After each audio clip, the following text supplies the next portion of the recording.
সবকিছুকে ভালোবাসে।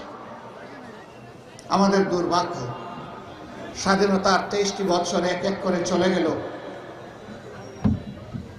এই জাতির মানুষেরা এই জমিনের উপরে সৃষ্টিকে ভালোবাসলেও দফায় দফায় ক্ষমতায় যারা এসেছেন, জনগণের আমানতের খেয়ানত তারা করেছে।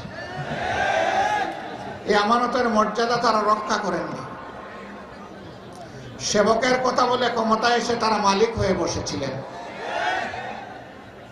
কম বেশি সবাই এই জাতিকে কষ্ট দিয়েছেন, জুলুম করেছে। সবচাইতে বেশি কষ্ট দিয়েছে গত 15.5 বছরের ফ্যাসিস্ট সরকার।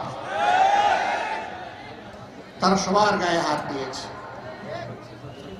আমাদের সেনাবাহিনী দিয়ে শুরু করেছে, আর আমাদের বুকের সন্তান যুবক যুবতীদেরকে দিয়ে শেষ করেছে। হ্যাঁ,